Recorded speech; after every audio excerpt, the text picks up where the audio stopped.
हरि ओम स्वामी। हरि ओम स्वामी। हरि ओम स्वामी। ओहो गुरुरेव महेश्वरः गुरु साक्षात् परब्रह्म तस्मै श्री गुरवे नमः। कैवल्यामृतपान शिष्य विभवम् स्वराज्यपीठस्थितम् श्रीयादाटि नरहरि शिष्य तिलकम् वेदांत विज्ञानदम् आत्मानात्म विवेक दत्त सुवचम् श्री लक्ष्मणार्योत्तमम् पृथ्वी स्थान तुरीय मार्गगमनम् चैतन्यमूर्तिं भजे। पृथ्वी स्थान तुरीय मार्गगमनम् चैतन्यमूर्तिं भजे। परम पूज्युలు పవిత్రాత్మ స్వరూపులు లోకోద్ధారకులు జగశీలురు ఉదార స్వభావులు మహర్షి మండలికి యోగి పుంగవులకు తత్వవేత్తలకు బ్రహ్మవేత్తలకు విశేష్యులకు యోగీశ్వరులకు విద్వరేణ్యులకు విదుషీమణులకు భారత మాతకు భూమాతకు వేదమాతకు నమస్కరిస్తూ సర్వాంతర్యామి సచిదానంద పరమాత్మకు నమస్కరిస్తూ శ్రీ స్వరాజ్యాశ్రమ వ్యవస్థాపకులు ప్రస్థానత్రయ భాష్యకారులు ఉదార స్వభావులు ఆశలేని గురువు అరలేని శిష్యుడు బాధలేని బోధ శ్రమలేని సాధన అందించినటువంటి శ్రీ శ్రీ శ్రీ జగద్గురు వేదాంతం లక్ష్మణార్యుల పాదాల ప్రేమిలతో శ్రీ స్వరాజ్యాశ్రమ పూజ్య మహాత్ములు సద్గురు శ్రీ శాస్త్రీయ స్వామి వారికి, సద్గురు శ్రీ అన్నయ్య తీర్థ స్వామి వారికి, సద్గురు శ్రీ పూర్ణానంద స్వామి వారికి, సద్గురు శ్రీ లక్ష్మణ స్వామి వారికి, ఇంకా పూజ్య మహాత్ములందరికీ నమస్కరిస్తూ నరహరి గురుదేవుల మహాత్ములకు నమస్కరిస్తూ అందరి హృదయ కమలములో విరాజమానుడై ప్రకాశించే పరమాత్మకు నమస్కారములు. అందరికీ శుభాశీషులు. శుభమస్తు. జ్ఞానప్రసూనాంబ సమేత శ్రీ కాళహస్తీశ్వర స్వామివారి కృపానుగ్రహ ప్రాప్తిరస్తు. అలివేలుమంగ సమేత పద్మావతి సమేత శ్రీ వెంకటేశ్వర స్వామివారి కృపానుగ్రహ ప్రాప్తిరస్తు. సంపూర్ణ ఆయుష్ ఆరోగ్యము ప్రాప్తిరస్తు. కుటుంబ సభ్యులందరికీ సకల శుభ ప్రాప్తిరస్తు. జగన్మాత కృపానుగ్రహ ప్రాప్తిరస్తు. శుభమస్తు శుభమస్తు శుభమస్తు శుభమస్తు. దర్పణ దృశ్యమాన నగరీ తుల్యం నిజాంతర్గతం పశ్యన్నాత్మని మాయయా బహిర్యోద్భూత యథా నిద్రయా యస్సాక్షాత్ కురుతే ప్రబోధ సమయే స్వాత్మానమేవాద్మయం తస్మై శ్రీ గురుమూర్తే నమ. ఇదం శ్రీ దక్షిణామూర్తే. బీజ శాంకరి వాంకురు జగదిదం వికల్పం పునః మాయా కల్పిత దేశకాలకలన వైచిత్ర చిత్రీకృతం మాయావీవ విజృంభయత్యపి మహాయోగీవ యస్వేచ్ఛయా తస్మై శ్రీ గురుమూర్తే నమ. ఇదం శ్రీ దక్షిణామూర్తే. యస్యేవ స్ఫురణం సదాత్మకం అసత్కల్పార్థకం భాసతే సాక్షాత్ తత్వమసీతి వేదవచస యో బోధయత్యాశ్రితాన్ యస్సాక్షాత్ కరణాత్ భవేన పునరావర్తిర్భవాన్ భూనిదౌ తస్మై శ్రీ గురుమూర్తే నమ. ఇదం శ్రీ దక్షిణామూర్తే. నానా చిత్ర ఘటోదరశ్రిత మహాదీప భవాస్వరం జ్ఞానం యస్య తు చక్షురాధకరణ ద్వారా బహిస్పందతే జానామీతి తమేవ భాంతమనుభాంత్యేత సమస్తం జగత్ తస్మై శ్రీ గురుమూర్తే నమ. ఇదం శ్రీ దక్షిణామూర్తే. దేహం ప్రాణమపీంద్రియాణ్యపి చలం బుద్ధిం చ శూన్యం విదుః శ్రీ బాల అంధ జడోపమాస్త్వహమితి భ్రాంత వృషం వాదినః మాయా శక్తి విలాస కల్పిత మహాయామోహ సంహారిణే తస్మై శ్రీ గురుమూర్తే నమ. ఇదం శ్రీ దక్షిణామూర్తే. రాహుగ్రస్త దివాకరేంద్ర సదృశో మాయా సమాచారణ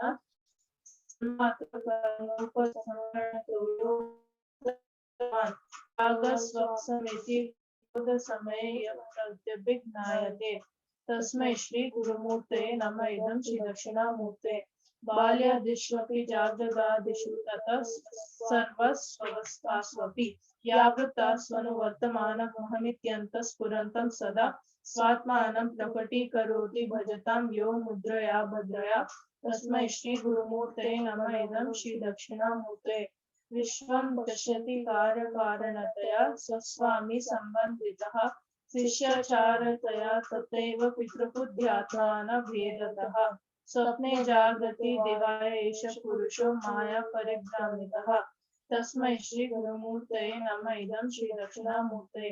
भूरं भां शनिरो वरं महर्नाथो मांश पुराण इत्याभाति चराचरमकम् इदं यस्यैव मूर्त्यष्टकम् नान्यत् किंचन विद्यते विमर्शितां तस्मात् परस्मात् विभोः।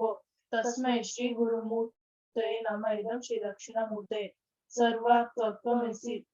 सर्वात्मत्वमिति स्फुटीकृतमिदं यस्माद् मुस्मिन् स्तवे तेनास्य श्रवणार्थार्थम् अनध्यात् संकीर्तनात् सर्वात्मत्वम् महाविभूषितसहितं स्यादीश्वरत्वं सतः सिद्ध्येत् तत्पुनरष्टधा परिणतं चैश्वर्यम् अव्याहतम्। सहना भवतु सहनौ भुनक्तु सह वीर्यं करवावहैः तेजस्विनावधीतमस्तु मा विद्विषावहैः। ओम शांति शांति शांति। हरि ओम। हरि ओम तत्सत्। ओम చిన్నారులకు శుభాశీస్సులు, ఆయుష్యమస్తు, ఆరోగ్యమస్తు, విద్యాప్రాప్తిరస్తు. చక్కగా శంకరాచార్యుల వారి రచన చాలా పెద్ద పెద్ద శ్లోకాలు చదవటం చాలా కష్టంతో కూడినటువంటివి, అయినా ప్రాక్టీస్ చేయటం కారణంగా అవి రావటం జరిగింది. చక్కటి అర్థంతో జ్ఞాన భావంతో నిండి ఉన్నటువంటి శ్లోకాలు. విశ్వం దర్పణ దృశ్యమాన నగరీ తుల్యం నిజాంతర్గతం. అంతా కూడా అద్వైతం అంతా దాంట్లో చెప్పినటువంటి విధానము.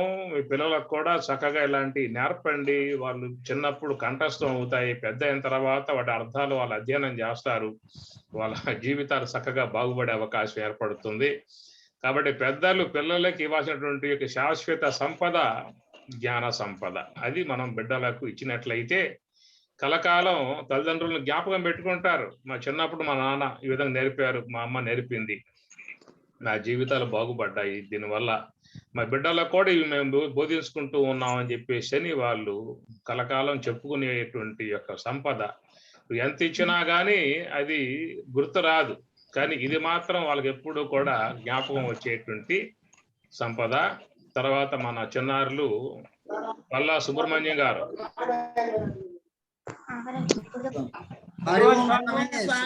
చైతన్య ప్రభు పాద పద్మములకు నమస్కారం. అయా శుభాశిష్యులు, శుభమస్తు. హరి ఓం స్వామి. పల్లా సుబ్రహ్మణ్యం గారు. హరి ఓం స్వామి.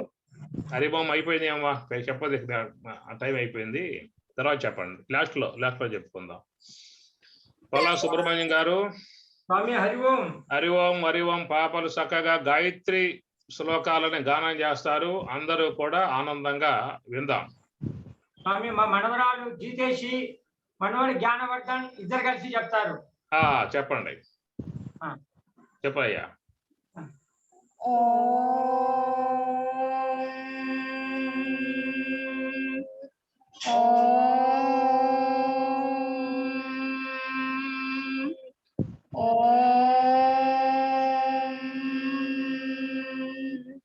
गुरुर्ब्रह्मा गुरुर्विष्णु गुरुरेव महेश्वरः गुरु साक्षात् परब्रह्म तस्मै श्री गुरवे नमः। गायत्री मंत्र। ओम इत्येकाक्षरं ब्रह्म अग्निर्देवता ब्रह्म इत्याशं गायत्रं छन्दं परमात्मं स्वरूपं सायुज्यं विनियोगं आयातु वरदा देवी अक्षरं ब्रह्म संहितं गायत्रीं छन्दसा मातेदं ब्रह्मजुषस्वमेत् यदह्नात् कुरुते पापं तदह्नात् प्रतिमुच्यते यदुरात्र्यात् कुरुते पापं तदुरात्र्यात् प्रतिमुच्यते।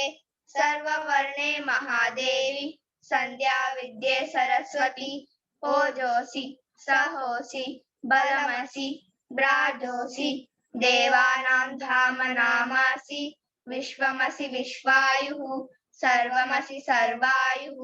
अभिभूरों गायत्रीम् आवाहयामि सावित्रीम् आवाहयामि सरस्वतीम् आवाहयामि चन्द्रदर्शिम् आवाहयामि श्रियम् आवाहयामि गायत्र्या गायत्री छन्दो विश्वामित्र ऋषिः सविता देवता अग्निर्मुखं ब्रह्मशिरो विष्णुहृदयगं रुद्रशिखा पृथ्वी योनिः प्राणापान व्यानोदान समान सप्राण श्वेतवर्ण सांख्यायन सगोत्र गायत्रीं चतुर्विधं शतक्षर त्रिपदा षट्कुक्षिः पंचशीर्षोपनयने विनियोगः ॐ भूः ॐ भुवः ॐ स्वः ॐ महः ॐ जनः ॐ तपः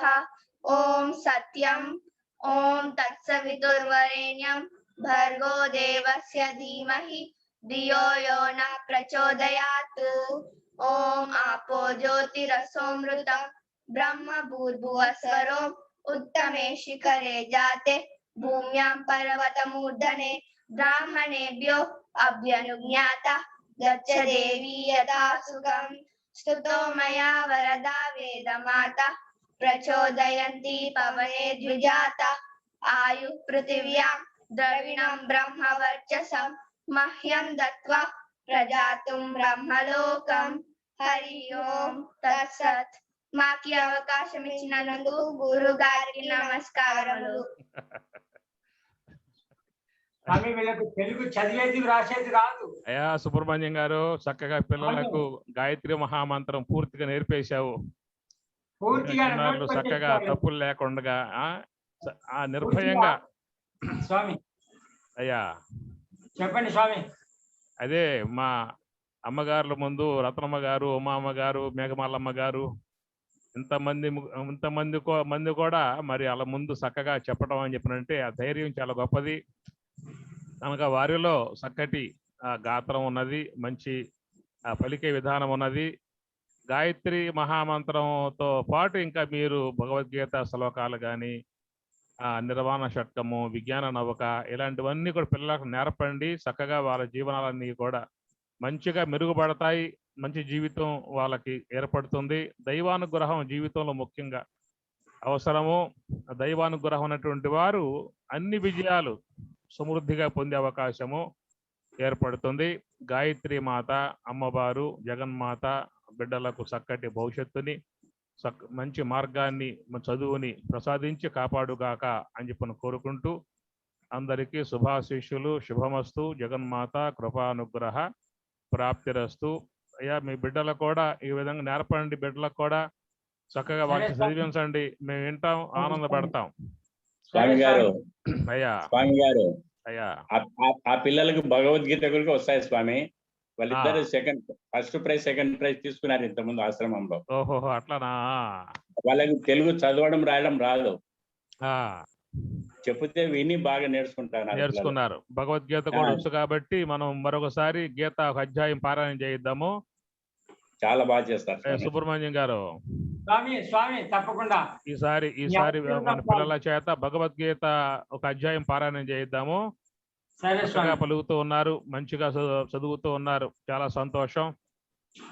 అమ్మవారి కృపానుగ్రహ ప్రాప్తిరస్తు. లక్ష్మణార్యుల కృపానుగ్రహ ప్రాప్తిరస్తు. చక్కటి జ్ఞానం ప్రాప్తిరస్తు. మంచి భవిష్యత్తు అమ్మవారి ప్రసాదిస్తుంది. హరి ఓం తత్సత్. ఓం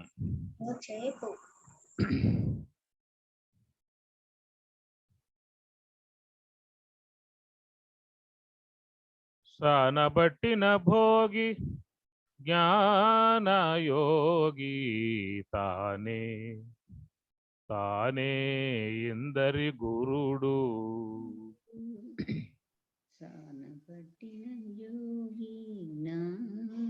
సానబట్టిన భోగి సానబట్టిన భోగి జ్ఞాన యోగి తానే తానే ఇందరి గురుడు. తనరగ కపిలుడై దత్తాత్రేయుడై ఘనమైన మహిమ శ్రీ వెంకటరాయుడై తనరగ కపిలుడై దత్తాత్రేయుడై ఘనమైన మహిమా శ్రీ వెంకటరాయుడై వనరగ సంసార యోగము కృపజేయు అనిమిష గతులకు అభ్యాస యోగి తానే తానే ఇందరి గురుడు సానబట్టిన భోగి జ్ఞానయోగి తానే తానే ఇందరి గురుడు. ప్రియాత్మ స్వరూపులారా, శంకర జయంతిని పురస్కరించుకొని చక్కగా ఎంతోమంది సబ్జెక్టులను అధ్యయనం చేసి మంచిగా విషయాలు మనకి అందించారు. శంకరాచార్యుల వారు తక్కువ కాలం జీవించినప్పటికీ కూడా మరి చాలా గొప్ప కార్యాన్ని ఆయన చేసి శివైక్యం చెందారు, శివస్వరూపులై ఉన్నారు. ప్రస్థానత్రయానికి భాష్యం రాయటమే కాకుండా అద్వైత ప్రతిపాదన చేస్తూ అనేక గ్రంథాలు మనకి ఇవ్వటం జరిగింది. కనుక వారి విధానమై మనం వారు చెప్పినటువంటి అంశాలని అధ్యయనం చేసుకుంటూ వస్తూ ఉన్నాము. పోయినసారి అవతార అంశాన్ని గురించి మనం మాట్లాడుకుంటూ రావటం జరిగింది. అయితే దాంట్లో కొన్ని అంశాలు ఉండటం కారణముగా ఈరోజు మనం చర్చించుకోవటం జరుగుతుంది. శంకరాచార్యుల వారిది అవతారము అనే విషయంగా చెప్పుకున్నాం. సాక్షాత్ పరమశివుడే ఆ రూపకంగా వచ్చాడు. లోకంలో వేదం మరుగైపోయింది. బౌద్ధం ఎక్కడ పడ్డ వ్యాప్తి కావటంతో వైదికం అడుగంటింది. కుమారుల భట్టు లాంటి మహానుభావులు తిరుగుబాటు చేసి మళ్ళా భారతదేశంలో వైదికాన్ని వాళ్ళు స్థాపించారు. అప్పట్లో వేదం లేదు. ఎక్కడ పడ్డ బౌద్ధారామాలు, బౌద్ధ భిక్షువులు ఇవన్నీ కూడా ఏర్పడి ఉన్నాయి. అయితే బుద్ధ భగవానుల వారు వేదాన్ని పక్కన పెట్టేశాడు. కనుక దేశంలో అవైదిక మార్గం అనేటువంటిది వ్యాప్తి కావటం కారణముగా మరి ఆ వైదిక మార్గాన్ని స్థాపించటానికి పరమశివుడే పూనుకోవలసి వచ్చింది. తాను ఏ వేదాన్ని లోకానికి అందించాడో అట్టి వేదం పూర్తిగా అడుగంటిపోవటంతో దాన్ని మళ్ళా లోకంలో తీసుకురావటానికి ఆయన గారు రావాల్సి వచ్చింది. అది శివావతారముగా మనం భావించే విధానం. ఇట్లాగా చూసినట్లయితే శంకర విజయం మీద మనం చాలా అంశాలు మాట్లాడుకోవాల్సిన విధానం ఉన్నది. దాంట్లో అద్వైత పరమగా వచ్చేటువంటివి, మరి వాదోపవాదాలుగా వచ్చేటువంటివి, చర్చనీయాంశములుగా వచ్చేటువంటివి చాలా అంశాలు ఉన్నాయి. అయితే నేను వాటి విషయంగా మాట్లాడటం లేదు. ఇక్కడ కేవలం ఒక అవతార విధానం తీసుకున్నాం అక్కడ. ఎందుకంటే సత్యం వద ధర్మం చర 2 వాక్యాలు ఉన్నాయి. సత్యం వద అంటే మాట్లాడటం, సత్యమును మాట్లాడేటువంటి విధానం. వద అంటే మాట్లాడటం. ధర్మం చర, ధర్మమును ఆచరించే విధానం.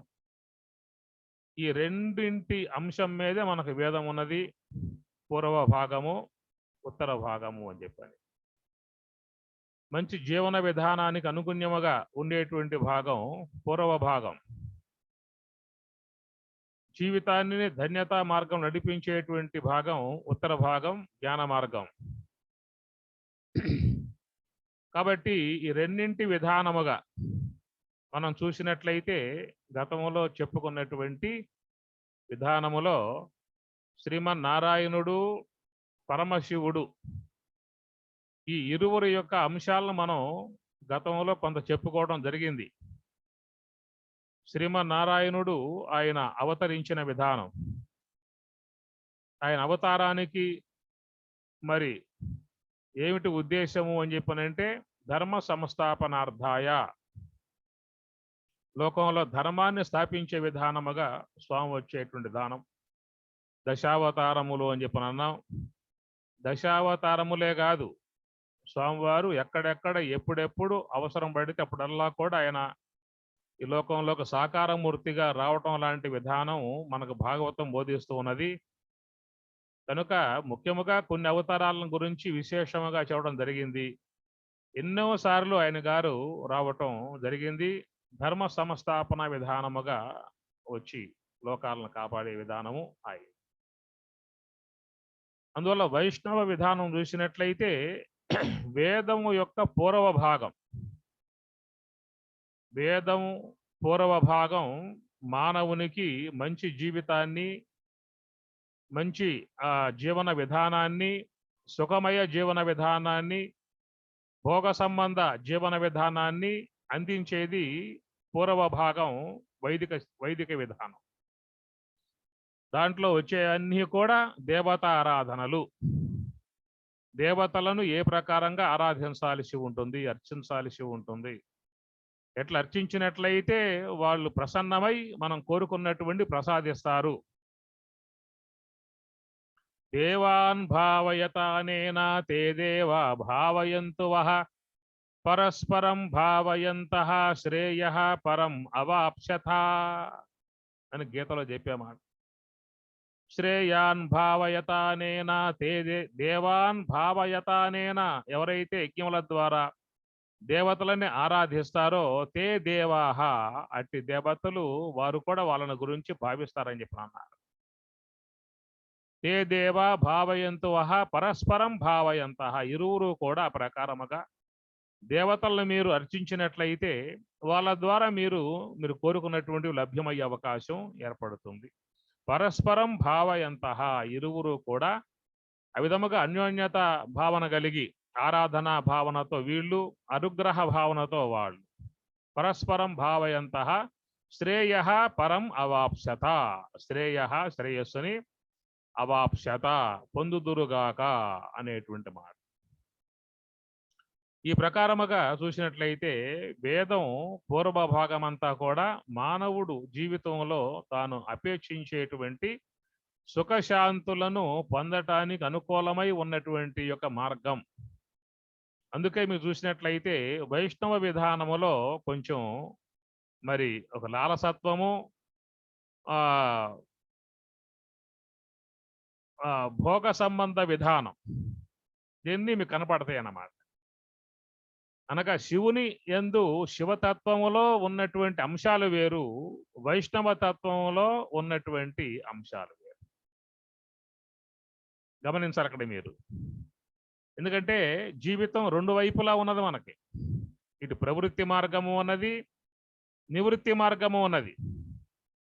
కానీ ప్రవృత్తి మార్గమునందు మనం ఎక్కువ శాతం మన జీవితాన్ని వినియోగిస్తూ ఉన్నాం. ప్రవృత్తి మార్గమునందు మనకున్నటువంటి సంపదలు కానీ, తర్వాత పుత్రులు పుత్రికలు, ఈ విధముగా ఉన్నటువంటి పుత్ర సంపద అందరూ కలిగి ఉన్న విధానం కాబట్టి వాళ్ళందరి యొక్క ఆరోగ్యము, వాళ్ళందరూ శుభము క్షేమము కోరుకునే విధానం గృహస్థుల యందు ఉంటుంది. మనం ఎంత అద్వైతాన్ని మాట్లాడుకున్నప్పటికీ కూడా కుటుంబంలో ఏదైనా ఎవరికైనా ఒక సమస్య ఎదురయ్యింది అంటే విలవల్లాడిపోయే విధానం ఉంటుంది. ఆ సందర్భంలో ముక్కోడి దేవతలను కూడా ప్రార్థన చేసే విధానం గృహస్థుల యందు ఉంటుంది. అందువల్ల దాని నుంచి పూర్తిగా బయటకు వచ్చేసామనేటువంటి మాటగా లేదు ఇక్కడ. దాంట్లో ఎక్కువ శాతం ఉన్నటువంటి విధానం కాబట్టి ఆ విధముగా ఉన్నటువంటి గృహస్థ విధానములో వాళ్ళు ఏవైతే జీవితంలో అపేక్షిస్తూ ఉన్నారో అపేక్షణీయమై ఉన్నటువంటి యొక్క వాటికి అనుగుణ్యముగా పొందింపజేసేటువంటి మార్గాలు బోధించేటువంటిది వేదం, వైదిక మార్గము. కాబట్టి ఆ వేదము యొక్క పూర్వ భాగాన్ని మనం నిరసించడానికి అవకాశం లేదు. ఎందుకంటే దాని అవసరం గృహస్థులు చాలా కలిగి ఉన్నారు. అది ఇప్పుడు రమణ భగవానులు అని చెప్పనంటే పూర్ణంగా వెళ్ళిపోయాడు బయటికి. రమణ మహర్షుల వారు చిన్నప్పుడే దూరంగా వెళ్ళిపోయాడు. ఎక్కడో తిరుమన్నామలై వెళ్ళి అక్కడ గుహలో కూర్చున్నాడు. ఏమి అట్లా మలయాళ స్వాముల వారు కూడా వారు చిన్నప్పుడే గృహం నుంచి బయటపడ్డారు. గోగర్భంలో 12 సంవత్సరాలు పోయి అక్కడ ఆ గుహలో కూర్చొని తప చేయటం జరిగింది. అందుచేత పూర్తిగా పూర్ణ వైరాగ్యం కలిగి ఎలాంటి వ్యవహారం లేకుండా, కుటుంబం లేకుండా, నాకు ఈ సంసారం వద్దు, కుటుంబం వద్దు, ఈ సొసైటీ వద్దు, సమాజం వద్దు అనే విధానముగా పూర్తి వైరాగ్యముతో పోయి ఉన్నటువంటి విధానమేమో మీకు పరమశివతత్వం దాంట్లో గోచరిస్తుంది. కానీ కుటుంబ విధానాలలో ముడిపడి వాటితో సంబంధం పడి వాటితో అనుబంధం కలిగి, అనురాగాలు కలిగి, ఆప్యాయతలు కలిగి ఉన్నటువంటి వ్యవస్థ లోకంలో ఎంత మందిలో ఉంటుంది? ఇది పూర్తిగా నివృత్తి మార్గములో పూర్ణ వైరాగ్యముగా ఏమీ వేటితోనూ సంబంధం లేకుండా దూరముగా వెళ్ళిపోయినటువంటి యొక్క వాళ్ళు ఎంతమంది ఉంటారు? వ్యవహారముతో ముడిపడి, సమాజంతో ముడిపడి, సంసారాదులతో ముడిపడి, ఇలాంటి కుటుంబ వ్యవస్థతో ముడిపడి ఉన్నటువంటి వాళ్ళు ఎంతమంది ఉంటారనే విషయం చూసినట్లయితే 100కి 90% ఉన్నది. అంతేనే, కొంచెం తగ్గించమంటారా? ఉంటారు స్వామి, 90% ఉంటారు. 100కి 90% ఉన్నటువంటి వాళ్ళు అనురాగములతో, ఆప్యాయతలతో, కుటుంబముతో, బిడ్డలు, మనవళ్ళు, కొడుకులు, కోడళ్ళు అందరూ బాగా ఉండాలి, క్షేమంగా ఉండాలి, శుభంగా ఉండాలి, ఆరోగ్యంగా ఉండాలి, ఆనందంగా ఉండాలి, అందరూ కూడా సుఖశాంతులతో జీవించాలి అనేటువంటి అపేక్షలు ఉన్నటువంటి విధానములో ఉన్నవాళ్ళు లోకంలో 100కి 90% పైగా ఉన్నటువంటి వారి విధానము. పూర్తిగా నివృత్తి మార్గాన్ని అవలంబించేసేసి మాకు ఈ సంసార విధానం వద్దు, మనకి భోగాలు వద్దు, విషయాలు వద్దు అనేటువంటి విధానముగా దూరముగా పోయినటువంటి వాళ్ళు చాలా తక్కువ మందిగా మనం చూస్తూ ఉంటాం. అందుచేత ఈ విధానములో ఎట్లయితే వేదం 2 భాగములుగా కలిగి ఉన్నదో అట్లనే దైవము కూడా 2 ముఖములు కలిగి ఉన్నది. దైవము కూడా 2 ముఖములు కలిగి ఉన్నది. ఒకవైపు ఉన్నటువంటి ముఖం ఏంటని చెప్పానంటే అది వైష్ణవ తత్వము. ఆ వైష్ణవ తత్వములో ఉండేటువంటిది ఏంటంటే అక్కడ కొంచెం మానవునికి ఒక సుఖమయమై ఉన్నటువంటి జీవన విధానం అనేటువంటి దాంట్లో ఏర్పడి ఉన్నటువంటిది. కస్తూరి తిలకం, ఈ శ్లోకం మీకు వచ్చా? కస్తూరి తిలకం లలాటపలకే వక్షస్థలే కౌస్తుభం నాసాగ్రే నవమౌక్తికం కరతలే వేణు హరే కంకణం హరిచందనం చపలయం సందేశం పత్రి పరివేష్టితో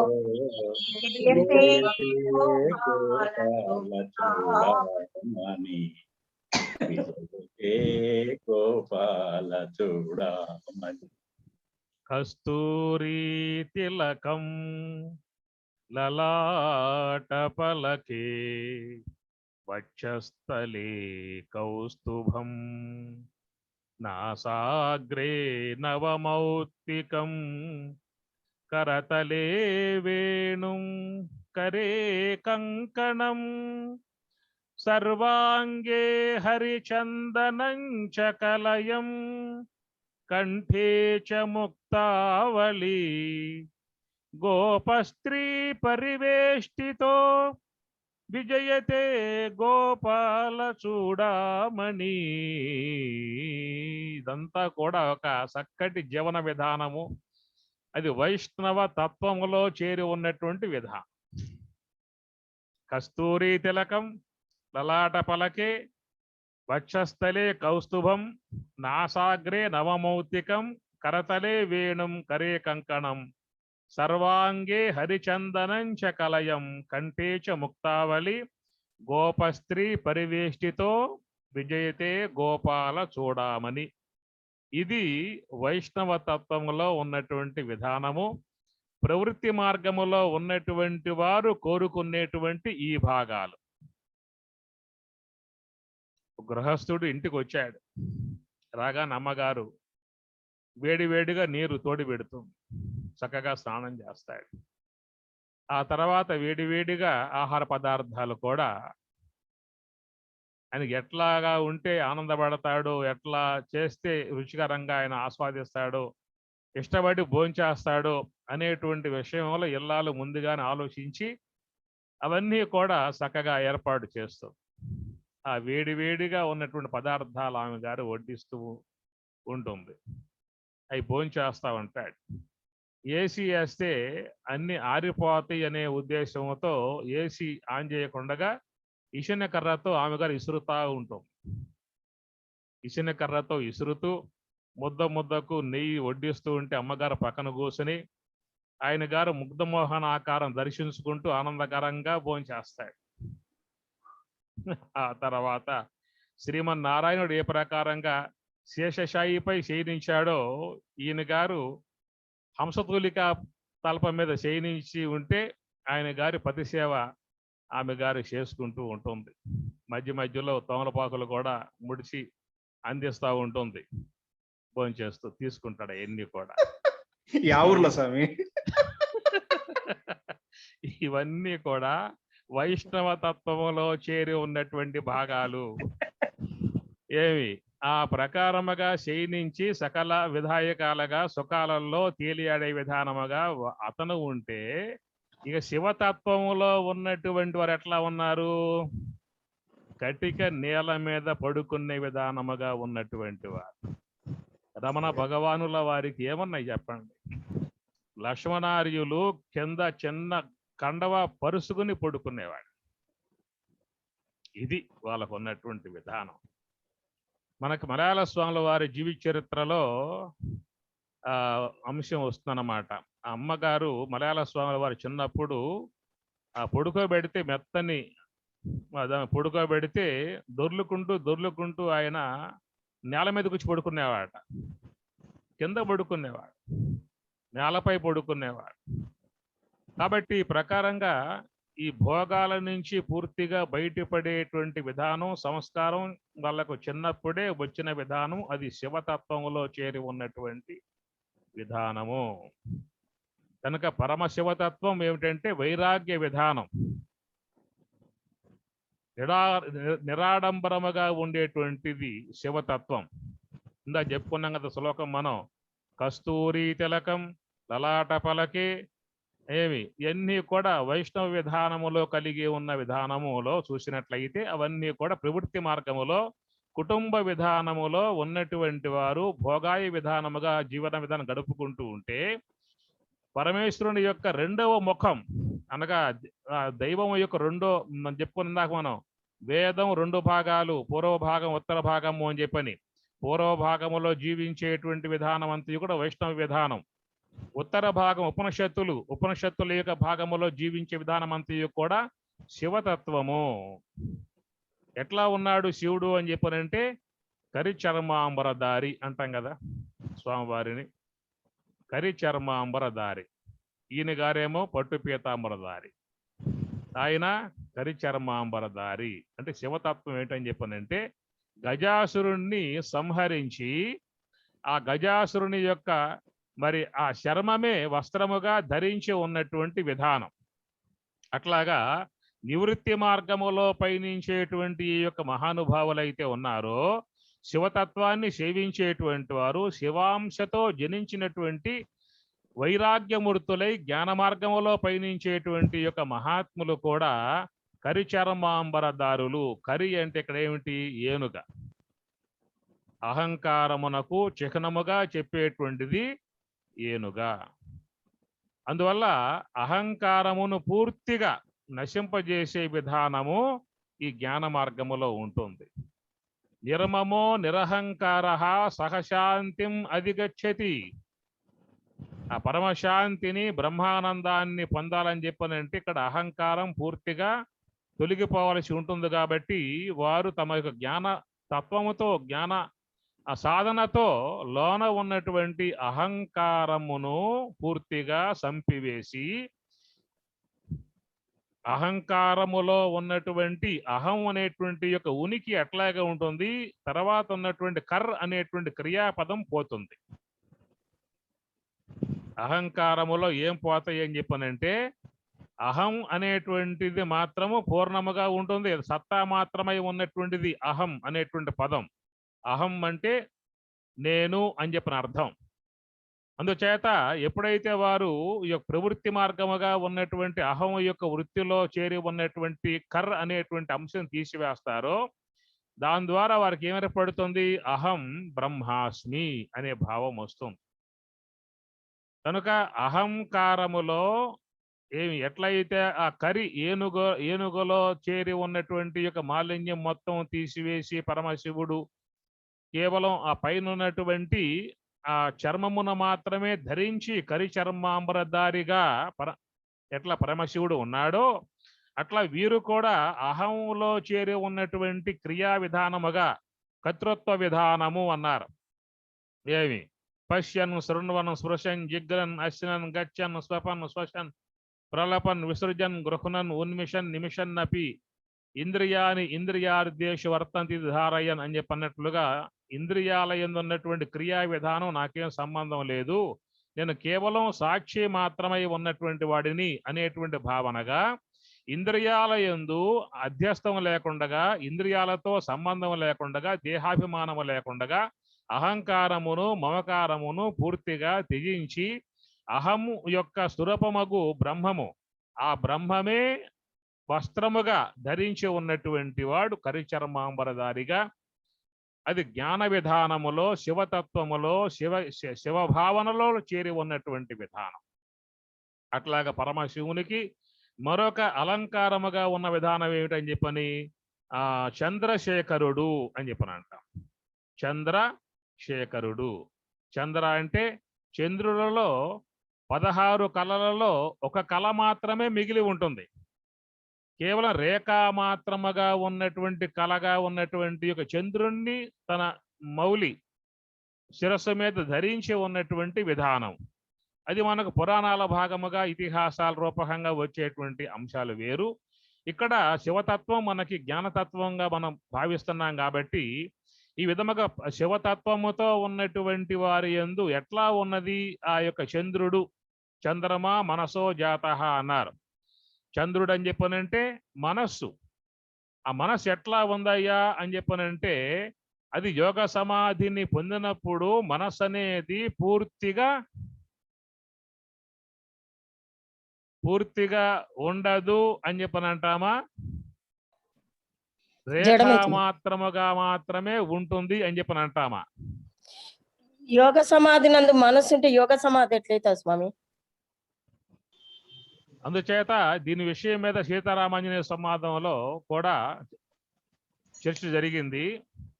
రాముణ్ణి అడిగేటువంటి విషయాలు ఆంజనేయ స్వామి యోగ సమాధిలో మనస్సు అనేది పూర్తిగా నాశనం అయిపోయింది, మొత్తం పోయింది అని చెప్పినట్లయితే ఇక వారికి ఉత్థానం కలిగే అవకాశం లేదు, బయటకు వచ్చే అవకాశం లేదు.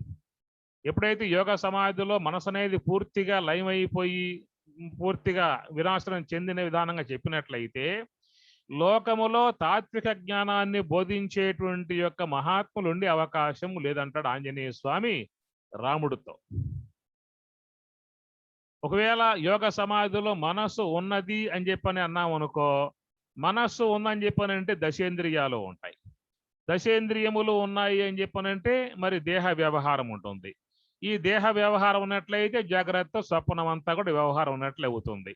ఈ విధముగా ఉన్నటువంటి విధానములు అది ఎట్లా యోగ సమాధి అవుతుంది అనేటువంటి విధానముగా ఆంజనేయ స్వామి రాముని అడిగేటువంటి సందర్భం ఉంటుంది అమనస్క యోగంలో.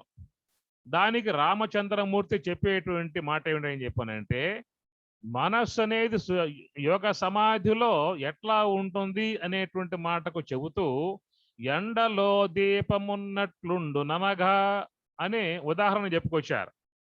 ఎండలో దీపం ఉన్నట్లుండు ననగా. ఇప్పుడు ఆ దీపం అనేటువంటిది ఆ చీకటిలో తన వ్యవహారం బాగా ఉంటుంది, తన ప్రకాశంతో అన్నిటిని ప్రకాశింపజేస్తుంది, తన యొక్క ప్రతిభ తన ప్రభావం కూడా చీకట్లో చూపిస్తుంది. అదే పగటి సమయంలో సూర్యుని యొక్క విధానము, సూర్యుని యొక్క కాంతిలో ఆ దీపమును పెట్టినట్లయితే ఆ దీపం యొక్క కాంతి వల్ల ఎవరికి ఉపయోగం? అక్కడ కనుక అది ఉన్నా గాని లేనట్లే అనేటువంటి విధానముగా రాముడు చక్కటి ఉదాహరణగా చెప్పుకొచ్చిన అంశం సీతారామాంజనేయులో ఉంటుంది. కాబట్టి యోగ సమాధిలో మనసు అనేది పూర్తిగా నాశనమైపోయింది అనేటువంటి మాటగా చెప్పినట్లయితే లోకములో ప్రబోధం చేసేటువంటి మహాత్ములు ఉండారు. ఏ సమయంలో మహానుభావుడు యోగ సమాధిని పొంది ఆ యోగ సమాధిలో మనసు అనేటువంటి యొక్క వస్తువు పూర్తిగా బ్రహ్మములో లీనమైపోయిందో ఇక ఆయన బయటకు వచ్చే అవకాశం లేదు. ఇక బయటకు రాని పక్షముగా ఉన్నట్లయితే ఆ యోగ సమాధి యొక్క సంబంధమై ఉన్నటువంటి యొక్క అంశములు నీకు ఎవరు చెప్పాలి? ఇంకా పొందని వాడు చెప్పాల్సి ఉంటుందా, పొందిన వాళ్ళు చెప్పాల్సి ఉంటుందా? పొందని వాళ్ళు చెప్పే అవకాశం లేదు. విషయం పొందలేదు కాబట్టి, అనుభవం లేకుండా చెప్పే అవకాశం లేదు కదా. కాబట్టి పొందిన వాళ్ళే చెప్పాలి. అందువల్ల పొందిన వాళ్ళు చెప్పాలంటే మనసు అనేది లోపల ఒక్కించెత్తు మాత్రముగా అది రేఖా మాత్రముగా ఉండాలనేటువంటిది మాట అన్నమాట. కాబట్టి యోగ సమాధిలో మనసు అనేది పూర్తిగా తన వ్యవహారాన్ని మొత్తం కూడా కోల్పోయి, తన యొక్క స్థితిని కోల్పోయి కేవలం రేఖా మాత్రముగానే యోగ సమాధిలో ఉన్నటువంటి విధానం. కాబట్టి ఆ విధముగా మహాత్ములై ఉన్నటువంటి పరమశివాంశముగా ఉన్నటువంటి మహానుభావులు అది చంద్రమౌళి అనేటువంటి మాటగా, ఆ చంద్రశేఖరుడు అనేటువంటి మాటగా, ఆ శివతత్వ మార్గములో నివృత్తి మార్గములో పయనించేటువంటి యొక్క మహానుభావులు శివస్వరూపులు. అందువల్ల మనం మహాత్ములను శివస్వరూపులుగా సేవిస్తాం, శివస్వరూపులుగా భావిస్తాం. అందువల్ల ఆ యొక్క సర్వేశ్వరుడు నివృత్తి మార్గ విధానముగా ఉన్నటువంటి పరమ వైరాగ్యమూర్తిగా ఉన్నటువంటి విధానం పరమశివతత్వము, అది జ్ఞాన విధానం అన్నమాట. అందుచేత అక్కడ యోగ సమాధి విధానములో ఎట్లా ఉన్నది చంద్రుడు అని చెప్పనంటే రేఖా మాత్రముగా ఉన్నటువంటి విధానముగా చెప్పేటువంటి అంశము. తర్వాత పరమశివుని యొక్క అంశంలో చూసినట్లయితే మనము దాంట్లో మరి నాగాభరణం స్వామివారికి మనం చక్కగా ఒక మంచిగా కొలుసుకుంటూ ఉంటాం. నాగాభరణం అనగా సర్పాలను ఆయన గారు ఆభరణముగా కలిగి ఉన్నటువంటి మెడలో కానీ చేతులకు కానీ ఉదరంలో కానీ అన్ని విధాల ఆయన పాములు అన్నట్లయితే మరి ఒంటి నిండా చుట్టుకుని ఉన్నటువంటి వాడని చెప్పని. అంటే ఏమిటి అర్థం? సర్పములంటే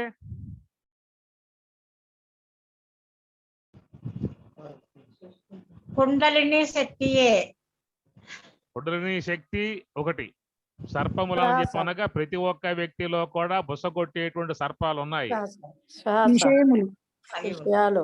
కామాది గుణాలు ఏవైతే ఉన్నాయో అర్షడ్ వర్గాలు ఇవన్నీ కూడా బుసగొట్టేటువంటి సర్పములు.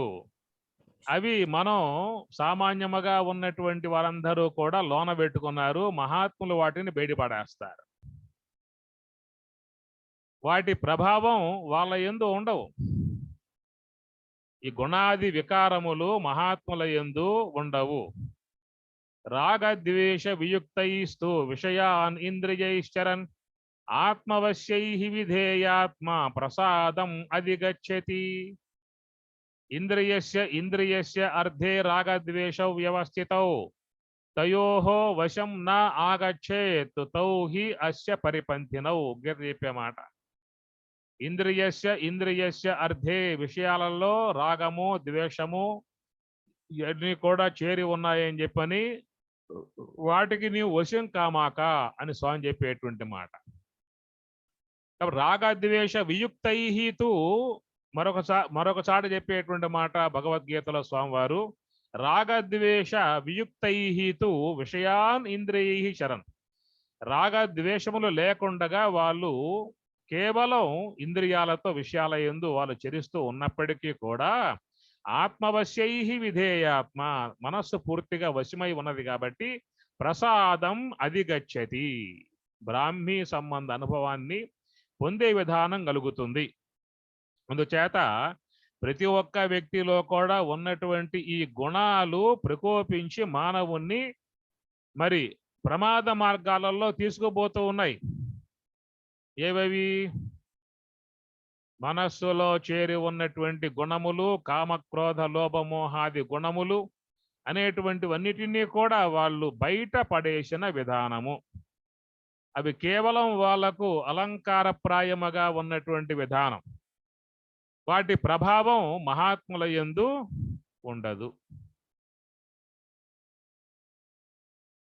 రెండవ మాట మన రత్నమ్మ చెప్పినట్లుగా నాగాభరణం అని చెప్పనంటే కుండలిని. ఎక్కడైతే శ్వాస మనస్సు రెండు కూడా ఆగిపోయి ఉన్నటువంటి విధానం ఉన్నదో అది కుండలిని యోగం అని చెప్పని అన్నారు. అంటే కుండలిని యోగమునందున్నటువంటి వారై ఆ యోగ సమాధిలో దానిని చక్కగా ధరించి ఉన్నటువంటి పరమశివుడు. అట్లా నాగాభరణముగా మనం స్వామివారిని సేవించుకునే విధానం అక్కడ మనకు ఉంటుంది. కాబట్టి ఈ మనస్సులో చేరి ఉన్నటువంటి గుణాలు ప్రతి ఒక్క వ్యక్తిని కూడా అమిత వేగముగా లాక్కుపోతూ ఉన్నాయి. లోకములన్నీయున్ గడియలోన జయించిన వాడవు, ఇంద్రియానీకము చిత్తమున్ గెలువనేరవు, నిన్ను నిబద్ధు చేయుని భీకర శత్రువులు ఆరుగురు, ప్రభిన్నుల చేసిన ప్రాణికోటిలో విరోధి లేడొకడు, నేర్పున చూడుము దానవేశ్వరా. ఏమన్నారు? లోకములన్నీయున్ గడియలోన జయించిన వాడవు, ఇంద్రియానీకమున్ చిత్తమున్ గెలువనేరవు. తప చేశాడు, గొప్ప వరాలే పొందాడు. కానీ తన యొక్క ప్రభావంతో సమస్త లోకాలను జయించాడు. కానీ తన లోపల ఉన్నటువంటి వాటిని మాత్రం జయించలేకపోయాడు. కాబట్టి లోకంలో సకల మానవుల్ని కూడా అమిత వేగముగా తీసుకుపోయేటువంటి ఆ ప్రభావం చూపించి ప్రతి ఒక్కరి మీదకి పోయేటువంటి గుణాలు ఇవన్నీ కూడా. అందువల్ల వాటిని జయించగలిగితే జీవితంలో వాళ్ళు పరమశాంతిగా ఉండే అవకాశం ఏర్పడుతుంది. శక్నోతి హైవయస్సోఢుం ప్రాక్ శరీర విమోక్షనాత్ కామక్రోధోద్భవం వేగం సయుక్త సుఖీ నరః. కామ ఉద్భవ వేగం, క్రోధ ఉద్భవ వేగం, మోహ ఉద్భవ వేగం అవి విజృంభించినప్పుడు ఆపగలిగేటువంటి యొక్క శక్తి సామాన్య మానవుని వద్ద ఉన్నదా?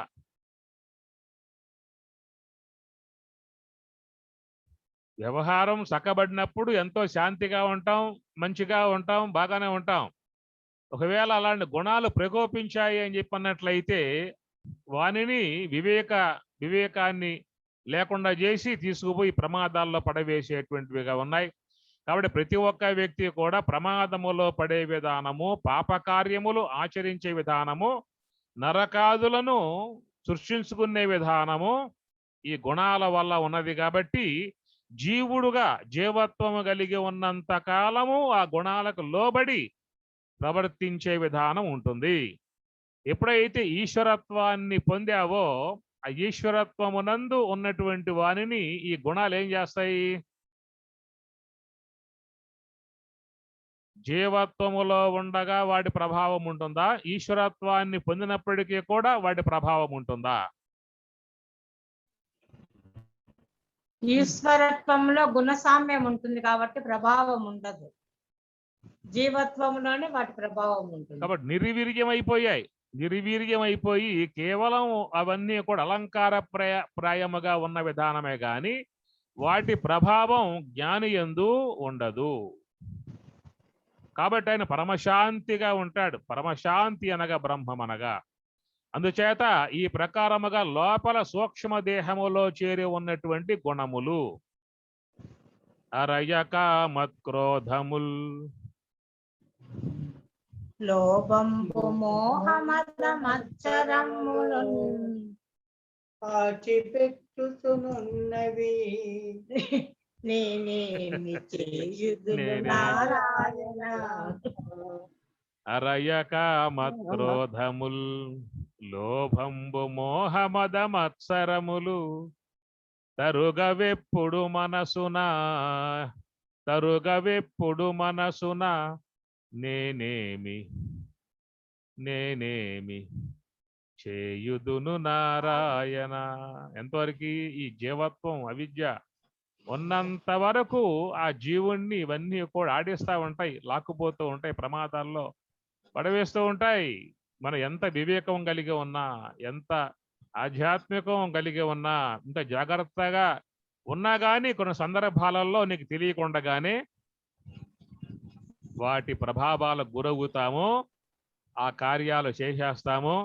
ఆ తర్వాత తీరిక కూర్చుని పశ్చాత్తాపడే పని చేస్తాం. ఇంత జ్ఞానం ఉన్నది, ఇంత శాస్త్రం ఉన్నది, ఇంత విద్య విన్నాను, చివరికి దాన్ని తట్టుకోలేకపోయానే, దాన్ని ఆపలేకపోయానే, దానిని నిగ్రహించుకోలేకపోయానే అనేటువంటి విధాయకాలుగా చూసినట్లయితే మహాబలవత్తరమై ఉన్నటువంటి గుణాలు కాబట్టి అవన్నీ కూడా జీవత్వం కలిగి ఉన్నంత కాలం జీవుణ్ణి ఆడించేవిగా ఉంటాయి. అదే ఈశ్వరత్వాన్ని పొంది ఉన్నటువంటి వారికి అవన్నీ కూడా ఆభరణములుగా ఉంటాయి వాళ్ళకి. కాబట్టి పరమశివతత్వము అక్కడ మనం దర్శించినట్లయితే మనకు గోచరించేటువంటి ఆ విధానము. తర్వాత ఆయన మరొక మాట చెప్పుకొచ్చారు, పశుపతి అని చెప్పి అన్నారు. స్వామివారిని ఏమన్నారు? పశుపతి, పశూనాం జీవానాం అధిపతి పశుపతి. కాబట్టి సమస్త శరీరాలని నడిపించేటువంటి విధానముగా ఉన్నటువంటి శివుడు. ఈ దేహం అనేటువంటి యొక్క పశువులకు ముక్కుత్రాడుగా ఉన్నటువంటిది శ్వాస. ఈ శ్వాసయే ఈ దేహాలకు ముక్కుత్రాడు. కాబట్టి ఆ ముక్కుత్రాడును పట్టి ఈ దేహం నడిపేది ఎవరు? లోన ఉన్నటువంటి ఈశ్వరుడు.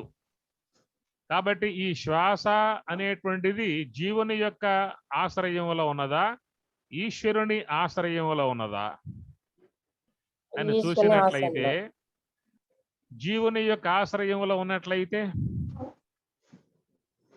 జాగ్రత్త అవస్థలు ఆడిస్తావు, ఓపిక పెట్టుకుని, గుర్తు పెట్టుకుని. నిద్రావస్థకు పోయావనుకో ఈ శ్వాస కాస్త ఆగిపోతుంది. అందువల్ల ఈ శ్వాసను ఆడించేటువంటి అతడు ఈశ్వరుడు. ఈశ్వర సర్వభూతానాం హృద్దేశే అర్జున తిష్టతి భ్రామయన్ సర్వభూతాని యంత్రారూఢాని మాయయా. శాస్త్రం మహాత్ములు చెప్పిన మాట. ఈశ్వర సర్వభూతానాం, సమస్త భూతములకు అధిష్టానమై ఉన్నటువంటి ఈశ్వరుడు భ్రామయన్, ఈ శ్వాసను పట్టుకుని అన్ని దేహాలను కూడా నడుపుతూ ఉన్నాడు.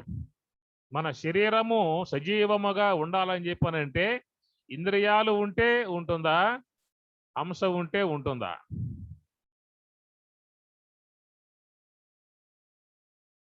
కాబట్టి సూక్ష్మదేహ ఆశ్రయంలో జీవిస్తుందా, హంస యొక్క ఆశ్రయంలో జీవిస్తుందా? హంస యొక్క ఆశ్రమంలో. కాబట్టి సూక్ష్మదేహ ఆశ్రయంలో వ్యవహరిస్తుంది, హంస యొక్క ఆశ్రయంలో ఉండి జీవిస్తుంది. సూక్ష్మదేహ ఆశ్రయంలో ఉండేమో వ్యవహరిస్తుంది, హంస యొక్క ఆశ్రయంలో ఉండి జీవిస్తుంది. కాబట్టి సూక్ష్మదేహం సుషుప్తిలో లయమైపోయినప్పటికీ కూడా ఈ దేహం మంగళకరంగానే ఉన్నది. ఎందువల్ల అంటే శ్వాస ఉన్నది కాబట్టి. పవిత్రానాం పవిత్రం యో మంగళానాంచ మంగళం. పవిత్ర వస్తువులలో కల్లా పవిత్రమైంది ఈ సోహం, హంస. మంగళానాంచ మంగళం, పవిత్ర వస్తువులలో కల్లా పరమపావనమై ఉన్నటువంటిది, మంగళకరమై ఉన్నటువంటిది హంస. కాబట్టి హంస ఉన్నంత వరకు, శ్వాస ఉన్నంత వరకు మనం అందరినీ గౌరవిస్తాం. అయ్యా రాండి, ఈ పూట మా ఇంట్లో ఉండండి, మా ఇంట్లో భోంచేయండి, మా ఇంట్లో విశ్రమించండి అనే విధానముగా మనం వాళ్ళను బతిమలాడతాం. ఒకవేళ ఆ శ్వాస కనుక లేకపోయిందనుకో ఈ బతిమలాడటం ఉంటుందా? అయ్యా దేహం మళ్ళా పోతే రాదేక మా ఇంట్లో పెట్టండి, ఈ పూట రేపు పట్టుకుపోదురులే, ఈ పూట మా ఇంట్లో ఉంటుంది, ఏం పర్వాలేదు అనేవాళ్ళు ఎవరైనా ఉన్నారా లోకంలో? శ్వాస పోయిన తర్వాత ఏ దేహం అయితే ఉన్నదో ఆ దేహం మళ్ళీ రేపు మళ్ళీ ఉండదు కాబట్టి ఈ పూట మా ఇంట్లో పెట్టండి, మేము చూసుకుంటాం, రేపు మీరు దాన్ని పట్టుకుపోవచ్చు అనే విధానముగా అని అడిగేవాళ్ళు ఎవరైనా ఉన్నారా? ఎవ్వరు లేదు స్వామి, ఎవరు లేరు. అందుచేత అపవిత్రమై, అమంగళమై, అశుచి అయి, అశుభ్రత కలిగి ఉన్నటువంటి విధానముగా ఉన్నటువంటి యొక్క దేహానికి పవిత్రతను, మంగళత్వమును, పూజ్యత్వమును, గౌరవమును, సన్మానమును, సత్కారమును అన్ని విధాల ఈ దేహానికి చక్కటి ఒక స్థానాన్ని కలగజేసినటువంటిది హంస. కాబట్టి అట్టి హంస అనేటువంటి యొక్క శ్వాస అనే ముక్కుత్రాడు పట్టుకుని ఉన్నటువంటి వాడు ఈశ్వరుడు. భ్రామయన్ సర్వభూతాని హృద్దేశే అర్జున తిష్టతి స్వామి చెప్పిన మాట. ఇక్కడ హృదయము అని చెప్పన్నప్పుడు ఈ మహాకారణమై ఉన్నటువంటి గ్రాణ స్థలమే హృదయం. గతంలో చెప్పాను, మీ జ్ఞాపకం ఉందో లేదో. జీవుని హృదయము అని చెప్పన్నప్పుడు నేత్రస్థలం, అగ్నిస్థలం. దేహానికి వరికి మాత్రమే హృదయము అని చెప్పన్నప్పుడు వక్షస్థలం, అక్కడ హార్ట్ ఉంది. కాబట్టి స్థూల దేహం యొక్క సంబంధముగా చెప్పినట్లయితేనేమో వక్షస్థలం హృదయం, జీవుని హృదయముగా చెప్పినట్లయితేనేమో అగ్నిస్థలం, కారణదేహ స్థలం, జీవుని స్థలం అది హృదయ స్థలం. ఈశ్వరుని హృదయ స్థలం ఎక్కడ? మహాకారణం. మహాకారణమే ఈశ్వరు హృదయ స్థలం. శుద్ధ బ్రహ్మము సుషుమ్మున. కాబట్టి ఈ ప్రకారముగా ఈశ్వర సర్వభూతానాం హృత్తు దేశే అర్జున తిష్టతి. హృదయమునందు పరమేశ్వరుడు ఉన్నాడు అని చెప్పన్నప్పుడు ఏం చెబుతాం? మహాకారణ స్థలములో ఉన్నటువంటి ఈశ్వరుడు ఆయన బ్రాహ్మయన్ సర్వభూతాన్ని శ్వాస అనేటువంటి త్రాటిని తన చేతిలో ధరించి చక్కగా సమస్త దేహాలను కూడా నడిపించేటువంటి వాడుగా ఉన్నాడు. కాబట్టి ఆ పరమశివుణ్ణి మనము పశుపతి అని చెప్పి అన్నాం. సమస్త దేహాలు అన్నీ కూడా పశువు యొక్క భావనగా ఉన్నట్లయితే వాట్లను ధరించి భరించి వ్యవహరింపజేసేటువంటి ఈశ్వరుడు. కాబట్టి ఆ ప్రకారముగా ఈశ్వరుడు అనేటువంటి యొక్క హంస యొక్క ఆశ్రయంలో ఉండి హంస యొక్క మార్గములో పయనించి ఈశ్వరత్వాన్ని పొంది ఉన్నటువంటి వారందరూ కూడా పశుపతి అంశ కలిగినటువంటి వారుగా మనం చెప్పుకోవాల్సి ఉంటుంది. తర్వాత పరమశివుని అర్ధనారీశ్వరత్వము అని చెప్పి అన్నాం. ఇక్కడ మనం చెప్పుకునేవన్నీ కూడా ఉపనిషత్ సమ్మతమై ఉన్నటువంటి నివృత్తి మార్గ సంబంధమై ఉన్నటువంటి జ్ఞాన విధానములో చెప్పుకునేటువంటి యొక్క అంశములు. నేను నీకు ముందే చెప్పాను, అటు వైష్ణవ సంబంధ విధానంలో చూసినట్లయితేనేమో అక్కడ ఒక లాలసత్వము, వ్యవహారము, భోగ విధానము ఇవన్నీ కూడా ఆ వైపు చేరి ఉన్నటువంటివి. అంటే వేదము యొక్క పూర్వ భాగమేమో ఆ వైపు చేరి ఉన్నది, వేదము యొక్క ఉత్తర భాగమేమో ఈ వైపు చేరి ఉన్నవి. ఆ వైపు చూస్తేనేమో వైష్ణవ విధానము చాలా లాలతత్వముగా భోగాయితనముగా ఉన్నటువంటి జీవన విధానం కనబడుతుంది అక్కడ. ఇక్కడ కేవలం వైరాగ్యమును పురస్కరించుకుని నివృత్తి మార్గములో కేవలం బ్రాహ్మీ అనుభవముగా ఉన్నటువంటి విధానము ఇక్కడ చెప్తున్నటువంటి అంశము పరమశివతత్వము. కాబట్టి ఇక్కడ అర్ధనారీశ్వరత్వము అని చెప్పనంటే ఏమిటి అర్థం? ఇక్కడ శుద్ధ సాత్విక బ్రహ్మాకార వృత్తి అనేటువంటి ప్రకృతి మాత, రెండవది చేతనాత్మికమై ఉన్నటువంటి బ్రహ్మము. వీటిని శివ శక్తి చేతనములు అని చెప్పి అన్నారు. శక్తి చేతనములు ఈ రెండూ కూడా అవిభాజ్యమై ఉన్నటువంటి విధానము. అది మనకు అంశలో కూడా చెప్పుకొస్తారు. హకార శివరూపాయ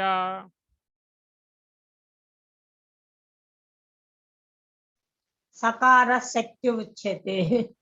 హకార శివరూపాయ సకార శక్తి రుచ్యతే.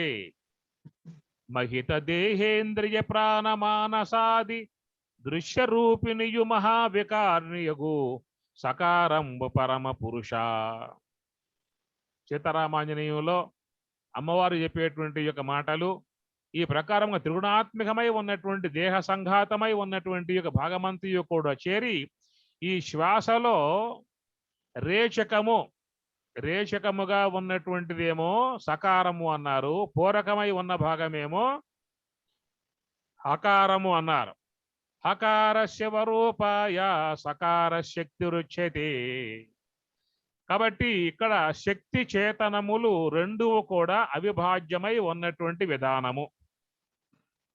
కాబట్టి శ్వాస అని చెప్పన్నప్పుడు హకారము సకారము రెండు కలిసి ఉన్న విధానమా, లేక సకారమును వీడి హకారంగా మాత్రమే ఉన్న విధానమా?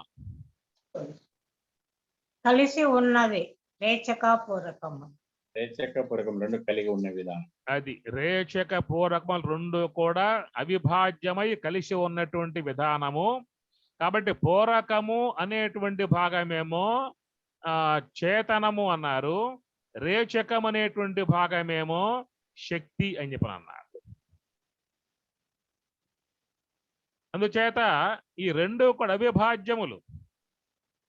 చేతనమునకు రూపము లేదు, శక్తికి రూపం లేదు. శక్తికి రూపం లేదు.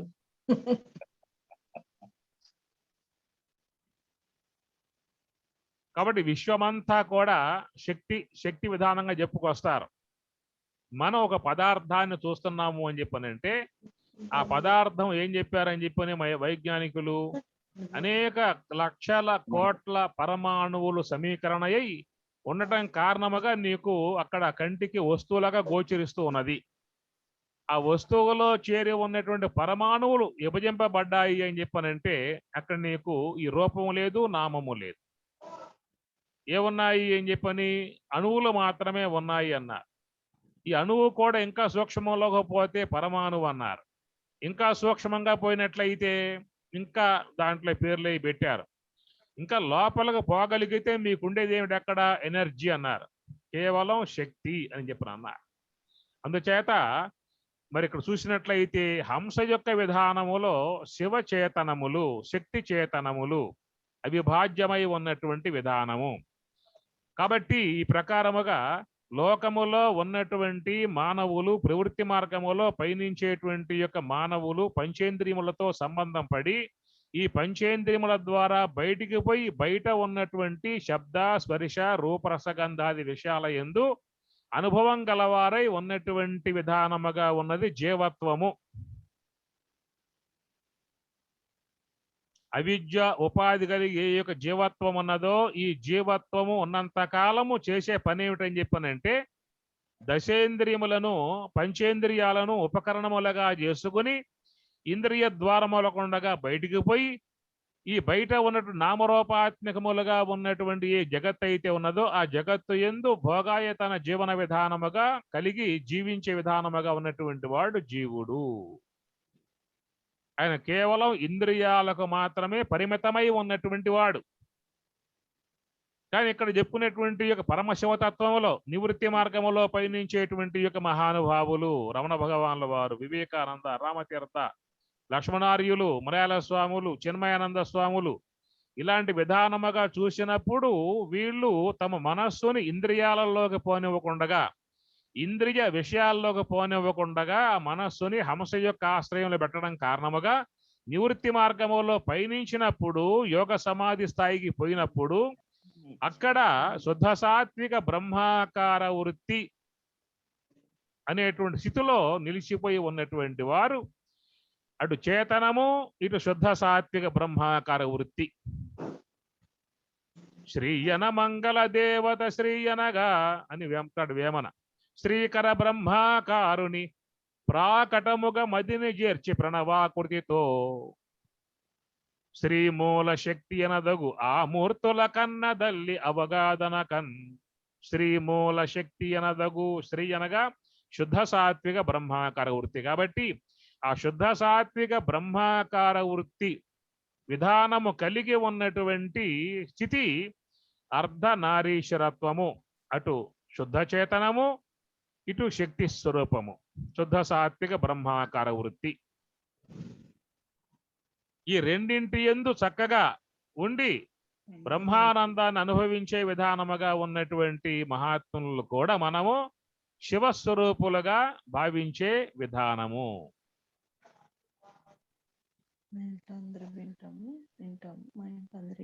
వారిని మనం శివస్వరూపులుగా భావించే విధానం. కాబట్టి అర్ధనారీశ్వరత్వముగా యోగ సమాధిలో తురియమునందు ఆ శుద్ధ సాత్వికముతో చేరి ఉన్నటువంటి వారు. అది తర్వాత పరమశివుని మరొక నామంతో పిలుస్తూ ఉంటాం, ముక్కంటి. ఏమంటాం? త్రినేత్రుడు అంటాం.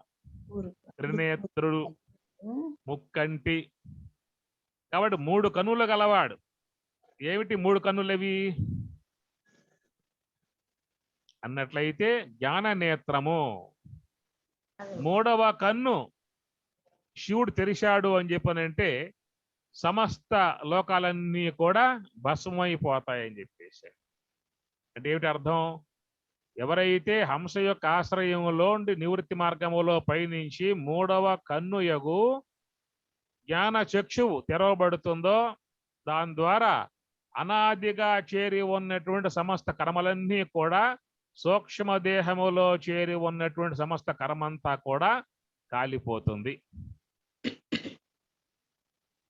ఆ విధముగా సూక్ష్మ దేహములో చేరి ఉన్న కర్మ నశింపబడాలని చెప్పినట్లయితే జ్ఞాన నేత్రము తెరవబడాలి. యదైధాంసి సమిద్ధోగ్ని భస్మసాత్ కురుతే అర్జున జ్ఞానాగ్ని సర్వకర్మాని భస్మసాత్ కురుతే తదా యథా ఏధాంసి. బాగా మండేటువంటి యొక్క అగ్నిలో కట్టెలు వేస్తే ఎట్లా కట్టెలు బూడిదగా చేయబడతాయో అట్లా జ్ఞానాగ్ని ద్వారా, నేత్రాగ్ని ద్వారా సూక్ష్మ దేహములో చేరి ఉన్న సమస్త కర్మంతా కూడా నశింపబడుతుంది. కాబట్టి అది ప్రళయం, జీవ ప్రళయం. పరమశివుడు కనుదరిస్తే ఏమవుతుంది? విశ్వమంతా కూడా ప్రళయము అని చెప్పి అంటాం కదా. సమస్త విశ్వాన్ని భస్మీపటలం చేసే విధానముగా పరమశివుడు 3వ కన్ను తెరుస్తానని చెప్పని అంటాం. ఇక్కడ పారమార్థికముగా ఏమిటని చెప్పినట్టు ఎవరైతే నివృత్తి మార్గములో పయనించి లోన ఉన్నటువంటి 3వ కన్ను యొక్క జ్ఞాన నేత్రం తెరవబడుతుందో, విమూఢాన అనుపశ్యంతి పశ్యంతి జ్ఞానచక్షుషః. విమూఢా నా అనుపశ్యంతి, విమూఢుడై ఉన్నటువంటి వాడు నా అనుపశ్యంతి చూడలేడు. పశ్యంతి జ్ఞానచక్షుషః, జ్ఞాన నేత్రము కలిగి ఉన్నటువంటి వారు మాత్రమే ఆ దివ్యత్వమును చూడగలుగుతున్నారు అని చెప్పనన్నారు. కనుక ఆ యొక్క 3వ కన్ను తెరవబడాలి అని చెప్పనంటే పరమశివతత్వములో చేరగలగాలి, శివుని ఆశ్రయాన్ని పొందగలగాలి. హంస ఆశ్రయం పొందగలిగితే వారు మాత్రమే శివస్వరూపులవుతారు.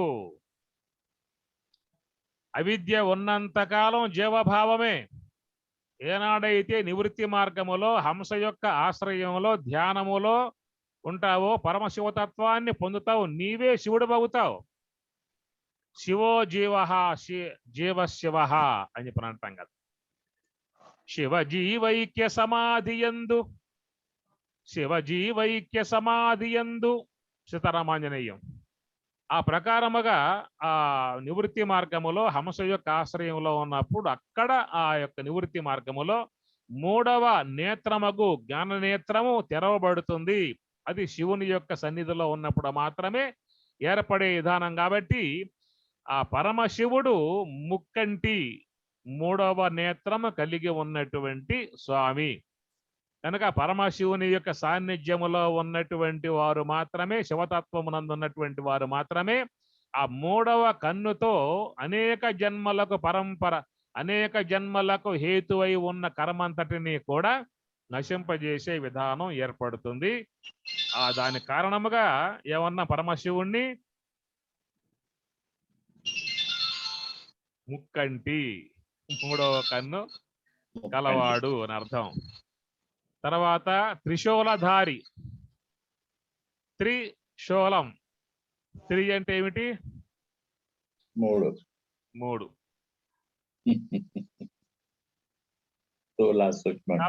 అన్నప్పుడు స్థూల దేహము, సూక్ష్మ దేహము, కారణ దేహము, సాత్విక, రాజసిక, తామసిక, అకార, ఉకార, మకార, ఈ 3 మాత్రలు ఏకమై ఉన్నటువంటి విధానమే త్రిశూలధారి.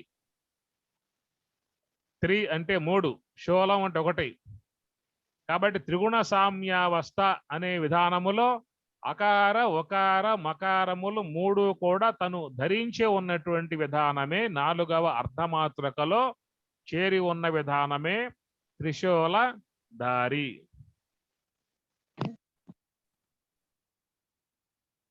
ఈ ప్రకారముగా చాలా అంశాలు స్వామివారి విషయంలో చెప్పేటువంటివి. ఇవి మనం ఇక్కడ దర్శించుకున్నటువంటి విధానము. అనగా వేదం 2 భాగాలుగా చెప్పుకున్నటువంటిది. ఒకటి పూర్వ భాగం, ఉత్తర భాగము. పూర్వ భాగమేమో ఆ జీవన విధానములో, కుటుంబ విధానములో చేరి ఉన్నటువంటి భౌతికముగా, వ్యావహారికముగా మానవుడు సుఖజీవనమును, భోగ జీవితాన్ని జీవించడానికి అనుకూలముగా ఉన్నటువంటి విధానములో చేరి ఉన్న భాగం పూర్వ భాగము. దానికి ఒక లాలస శృంగార విధానముగా శ్రీమన్నారాయణుని యొక్క అంశముగా దాన్ని చెప్పుకోవడం జరిగింది. ఇక 2వ భాగం వేదం ఉత్తర భాగము. ఉత్తర భాగం అని చెప్పినట్టు జ్ఞాన భాగము. ఈ జ్ఞాన భాగములో చేరి ఉన్న విధానం శివతత్వము. ఆ శివతత్వములో చేరి ఉన్నటువంటి వారు మహానుభావులు, బ్రహ్మవేత్తలు. గోవింద భగవత్పాదాచార్యుల వారు, పూజ్యపాద ఏవి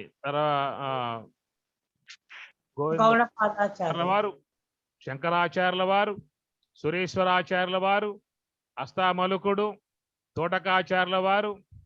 పరంపరగా చూసినట్లయితే చిన్మయానంద స్వాముల వారు, లక్ష్మణార్యులు, మలయాళ స్వాములు, వివేకానంద, రామతీర్థ, వీళ్ళందరూ కూడా నివృత్తి మార్గములో సమస్త భోగాలకు దూరముగా ఉండి కేవలం వైరాగ్య భావనతో నివృత్తి మార్గములో శివతత్వంలో చేరిపోయి వాళ్ళు ఆ శివతత్వంలో మోక్ష విధానముగా ఉన్నటువంటి భాగముగా ఉపనిషత్తులుగా చూసినట్లయితే అది ఒక అవతారముగా శంకరునిది శివావతారముగా, చిన్మయానంద స్వాముల వారిని శివావతారముగా, లక్ష్మణార్యులను శివావతారముగా. ఇది నివృత్తి విధానములో చేరి ఉన్నటువంటి భాగము. అదేమో ప్రవృత్తి మార్గములో, కుటుంబ విధానములో, భోగ విధానములో చేరి ఉన్నటువంటి మార్గము. కాబట్టి రెండిట్లో కూడా మానవుడు తన ప్రయాణం కొనసాగిస్తూ ఉంటాడు. ఏనాటికైనా మోక్షము అనేటువంటి విధానముగా పొందేటువంటి యొక్క ఉద్దేశం ఉన్నట్లయితే ఆ శివతత్వములో చేరాల్సి ఉంటుంది. నిర్గుణ నిరాకార పరబ్రహ్మ తత్వ విధానముగా ఉన్నటువంటిది ఆ శివతత్వము. అందువల్ల మీరు చూసినట్లయితే శివాలయంలోకి పోతే అక్కడ ఉండేది మీకు ఆ కరచరణాదులతో ఉన్నటువంటి ఆకారం ఉండదు, కేవలం శివలింగము. శివలింగము అంటే నిరాకార తత్వమును ప్రతిపాదించేటువంటి యొక్క అంశముగా మనకు శివాలయంలో ఉంటుంది. అదే వైష్ణవాలయానికి పోయామనుకోండి, స్వామివారు దివ్య పీతాంబరదారుడై నైవేద్యములు, పులిహోరలు, చక్కెర పొంగళ్ళు అవి ఇవి బ్రహ్మాండంగా మీకు వైష్ణవ ఆలయాల్లో ఉంటాయి. శివాలయంలో ఏముంటాయి మీకు అక్కడ? తీర్థము, విభూతి రెండే ఉంటాయి అక్కడ. అందుచేత ఒక నివృత్తి మార్గముగా, ఇటు ప్రవృత్తి మార్గముగా, ఒక యోగ మార్గముగా, ఒక భోగ మార్గముగా, ఈ రెండు యొక్క ముఖాలుగా వేదం పూర్వము ఉత్తరము, అట్లాగా వైష్ణవము శైవము చూసినట్లయితే ప్రవృత్తి నివృత్తి విధానం అని చెప్పని ఆ శివతత్వంలో చేరి ఉన్న అవతారం శంకరాచార్యుల వారుగా మనము చెప్పుకున్నట్లయితే ఆ శివతత్వంలోనే మన మహానుభావులందరూ కూడా దాంట్లోనే చేరి ఉన్నారు. మనం వారిని శివస్వరూపులుగా సేవించుకుంటున్నటువంటి విధానము. అందువల్ల దాన్ని అవతారముగా మనం చెప్పుకునేటువంటి అంశము. ఓం సహనా భవతు సహనౌ భునక్తు సహ వీర్యం కరవావహై తేజస్వినావధీతమస్తు మా విద్విషావహై. ఓం శాంతి శాంతి శాంతి. హరి ఓం తత్సతు. శ్రీ గురుభ్యో నమః. హరి ఓం. कमल ध्यान करो, हरि चरण कमल ध्यान करो. అందరు అంటున్నారా? మీరొక్కరే వాడండి అమ్మా, చాలు. వాడమ్మా. సరేనండి. हरि हरि हरि हरि स्मरण करो, हरि चरण कमल ध्यान करो. मुरली माधव सेवा करो, मुरली माधव सेवा करो. मुरहर गिरिधारी भजन करो, मुरहर गिरिधारी भजन करो हरि हरि हरि हरि स्मरण करो हरि हरि हरि हरि स्मरण करो हरि चरण कमल ध्यान करो मुरली माधव सेवा करो मुरली माधव सेवा करो मुरहर गिरिधारी भजन करो मुरहर गिरिधारी भजन करो हरि हरि हरि हरि स्मरण करो హరి హరి హరి హరి స్మరణ కరు. అమ్మ మంచిగా చక్కగా హరినామ స్మరణ చేశారు. సంతోషం. శుభమస్తు. జగన్మాత కృపానుగ్రహ ప్రాప్తిరస్తు. అందరికీ శుభాశీస్సులు. శుభమస్తు. రేపు మళ్ళా సకాలంలో వచ్చే ప్రయత్నం చేయండి. చాలా మంది